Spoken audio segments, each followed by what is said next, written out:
Hi ನಮಸ್ತೆ friends. ಈ ಒಂದು ವಿಡಿಯೋದ ಮುಖಾಂತರ ನಾವು ಬಾರ್ಡರ್ ಟ್ಯಾಕ್ಸ್ ಯಾವ ರೀತಿಯಾಗಿ ತುಂಬಬಹುದು ಅಂತೇಳಿ ತಿಳಿದುಕೊಳ್ಳೋಣ.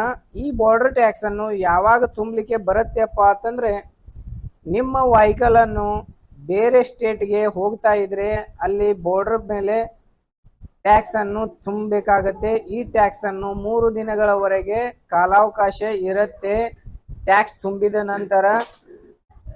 ಹಾಗೇನೆ ಇದರಲ್ಲಿ 7 ದಿನದ್ದು ಕೂಡ ಬರುತ್ತೆ, ಆ ನಂತರ 15 ದಿನದ್ದು ಕೂಡ ಬರುತ್ತೆ, ಆ ನಂತರ 1 ತಿಂಗಳದ್ದು ಕೂಡ ಈ ಒಂದು ಬಾರ್ಡರ್ ಟ್ಯಾಕ್ಸ್ ಅನ್ನು ಪೇ ಮಾಡಲಿಕ್ಕೆ ಆಪ್ಷನ್ಸ್ಗಳನ್ನು ಇರುವಂಥದ್ದು. ಇಲ್ಲಿ ಈ ಒಂದು ಬಾರ್ಡರ್ ಟ್ಯಾಕ್ಸ್ಗೆ ಟಿ.ಪಿ ಕೂಡ ಅಂತೇಳಿ ಕರೆಯುತ್ತಾರೆ, ಅಂದರೆ ಟೆಂಪರರಿ. ಆ ನಂತರ 15 ದಿನದ್ದು ಕೂಡ ಬರುತ್ತೆ, ಟೆಂಪರರಿ ಪರ್ಮಿಟ್ ಅಂತೇಳಿ ಕರೆಯುತ್ತಾರೆ. ಅದಕ್ಕೋಸ್ಕರ ಬಾರ್ಡರ್ ಟ್ಯಾಕ್ಸ್ ಅದರ್ ಸ್ಟೇಟ್ ಒಂದು ಪರ್ಮಿಟ್ ಅನ್ನು ಇಲ್ಲ ತಂದ್ರೆ ಇದು ತಕ್ಕೊಳ್ಬಹುದು. ಈ ಪರ್ಮಿಟ್ ಅನ್ನು ತೆಗೆದುಕೊಳ್ಳಲಾರ್ದೇನೆ ನೀವು ಅದರ್ ಸ್ಟೇಟ್ಗೆ ಎಂಟ್ರಿ ಮಾಡಿದ್ರೆ, ಅಕಸ್ಮಿಕ ಆಗಿ RTO ಹಿಡಿದ್ರೆ ಮತ್ತು ಆಕ್ಸಿಡೆಂಟ್ ಆದಾಗ ನಿಮಗೆ ಯಾವುದೂ ಕೂಡ ಕ್ಲೇಮ್ ಸಿಗಂಗಿಲ್ಲ.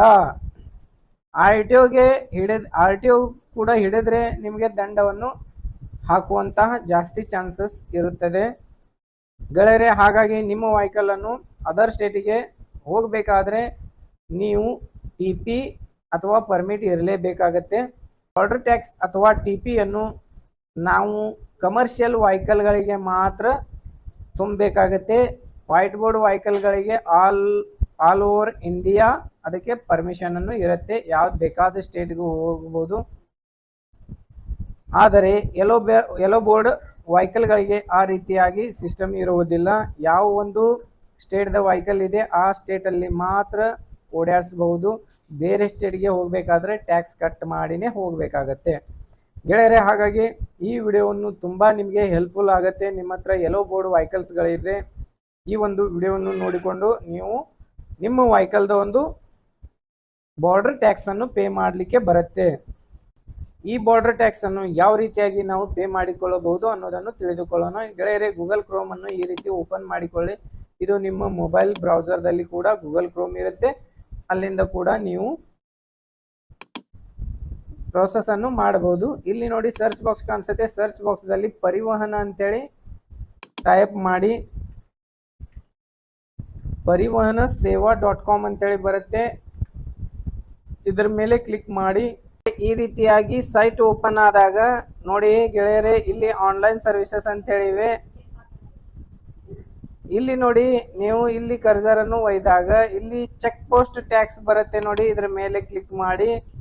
ಚೆಕ್ ಪೋಸ್ಟ್ ಟ್ಯಾಕ್ಸ್ ಮೇಲೆ ಕ್ಲಿಕ್ ಮಾಡಿದ ನಂತರ ಇಲ್ಲಿ ನೋಡಿ ಸೆಲೆಕ್ಟ್ ಸ್ಟೇಟ್ ನೇಮ್ ಅಂತ ಕೇಳ್ತಾ ಇದೆ. ನೀವು ಯಾವುದೊಂದು ಸ್ಟೇಟ್ಗೆ ಎಂಟ್ರಿ ಆಗ್ತಾ ಇದ್ದೀರಾ ಆ ಒಂದು ಸ್ಟೇಟನ್ನು ಇಲ್ಲಿಂದ ಸೆಲೆಕ್ಟ್ ಮಾಡಿಕೊಳ್ಳಿ. ಈ ರೀತಿಯಾಗಿ ಪೇಜ್ ಅನ್ನು ಓಪನ್ ಆಗುತ್ತೆ. ಇಲ್ಲಿ ನೋಡಿ ಸೆಲೆಕ್ಟ್ ವಿಸಿಟ್ ಸ್ಟೇಟ್ ಅಂತೇಳಿ ಇದೆ, ಇಲ್ಲಿ ಮಹಾರಾಷ್ಟ್ರ ತಗೊಂಡಿದ್ದೇನೆ. ಆ ನಂತರ ಸರ್ವಿಸ್ ನೇಮ್ ಮೇಲೆ ಕ್ಲಿಕ್ ಮಾಡಿ. ಇಲ್ಲಿ ಕ್ಲಿಕ್ ಮಾಡಿದ ನಂತರ vehicle tax collection other state ಅಂತ ಹೇಳಿದೆ, ಇದನ್ನು ಸೆಲೆಕ್ಟ್ ಮಾಡಿಕೊಳ್ಳಿ. ಆ ನಂತರ ಗೋ ಬಟನ್ ಮೇಲೆ ಕ್ಲಿಕ್ ಮಾಡಿ. ಎಸ್ ಗೆಳೆಯರೆ, ಆ ನಂತರ ಈ ರೀತಿಯಾಗಿ ಪೇಜ್ ಅನ್ನು ಓಪನ್ ಆಗುತ್ತೆ. ಇಲ್ಲಿ ನೋಡಿ ವೆಹಿಕಲ್ ನಂಬರ್ ಎಂಟರ್ ಮಾಡಿ. ಆ ನಂತರ ಗೆಟ್ ಡೀಟೇಲ್ಸ್ ಮೇಲೆ ಕ್ಲಿಕ್ ಮಾಡಿ. ವೆಹಿಕಲ್ ನಂಬರ್ ಹಾಕಿದ ತಕ್ಷಣ ನಿಮ್ದೆಲ್ಲ ವೆಹಿಕಲ್ದೊಂದು ಡೀಟೇಲ್ಸ್ ಅನ್ನು ಆಟೋಮೆಟಿಕ್ಲಿ ಫಿಲ್ ಆಗುತ್ತೆ. ಅದು ಯಾವ ರೀತಿ ನೋಡೋಣ ಬನ್ನಿ. ಈ ವೆಹಿಕಲ್ ನಂಬರ್ ಅನ್ನು ಟೈಪ್ ಮಾಡ್ತಾ ಇದ್ದೇನೆ. ಈ ರೀತಿ ವೆಹಿಕಲ್ ನಂಬರ್ ಅನ್ನು ಟೈಪ್ ಮಾಡಿಕೊಳ್ಳಿ. ಆನಂತರ ಗೆಟ್ ಡೀಟೇಲ್ಸ್ ಮೇಲೆ ಕ್ಲಿಕ್ ಮಾಡಿ.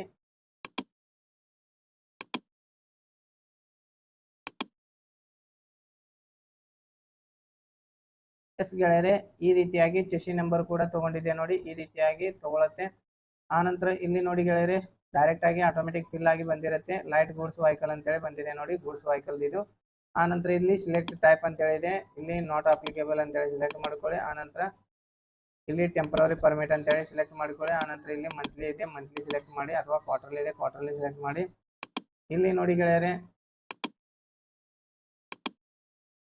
ಇಲ್ಲಿ ಕ್ಲಿಕ್ ಮಾಡಿಬಿಟ್ಟು ಇಲ್ಲಿ ನಿಮ್ದೊಂದು ಯಾವ ಒಂದು RTO ಮುಖಾಂತರ ನೀವು ಈ ಒಂದು ಸ್ಟೇಟ್ಗೆ ಎಂಟ್ರಿ ಆಗ್ತಾ ಇದ್ದೀರಾ ಆ ಒಂದು RTO ಅನ್ನು ಸಿಲೆಕ್ಟ್ ಮಾಡಿಕೊಳ್ಳಿ. ಇಲ್ಲಿ ಕೊಲ್ಲಾಪುರ RTO ಬರುತ್ತೆ, ಕೊಲ್ಲಾಪುರ ಸಿಲೆಕ್ಟ್ ಮಾಡಿಕೊಂಡಿನಿ. ಆನಂತರ ಚೆಕ್ ಪೋಸ್ಟ್ ಯಾವ್ದು ಬರುತ್ತೆ, ಕಾಗಲ್ ಚೆಕ್ ಪೋಸ್ಟ್ ಬರುತ್ತೆ, ಕಾಗಲ್ ಸಿಲೆಕ್ಟ್ ಮಾಡ್ಕೊಂಡೆ. ಆನಂತರ ಇಲ್ಲಿ ಡೇಟನ್ನು ಸೆಲೆಕ್ಟ್ ಮಾಡಿ ಇಲ್ಲಿ ಡೈರೆಕ್ಟ್ ಆಗಿ 1 ಮಂತ್ ಬಿದ್ದಿದೆ ನೋಡಿ. ಈ ರೀತಿಯಾಗಿ ಡೈರೆಕ್ಟ್ 1 ಮಂತ್ ತಗೊಳ್ಳಿಕ್ಕೆ ಬರುತ್ತೆ. ಇಲ್ಲಿ ನೋಡಿ ಗೆಳೆಯರೆ, ನಿಮಗೆ ಪೇಮೆಂಟ್ ಏನಾದರೂ ಗೊತ್ತಾಗಲಿಲ್ಲ ಅಂತಂದರೆ ಇಲ್ಲಿ ಕ್ಯಾಲ್ಕುಲೇಟ್ ಟ್ಯಾಕ್ಸ್ ಅಂತ ಹೇಳಿದೆ, ಇದ್ರ ಮೇಲೆ ಕ್ಲಿಕ್ ಮಾಡಿ. ಕ್ಲಿಕ್ ಮಾಡಿಕೊಂಡಾಗ ನಿಮಗೂ ಇಲ್ಲಿ ಟ್ಯಾಕ್ಸನ್ನು ಶೋ ಆಗುತ್ತೆ ನೋಡಿ.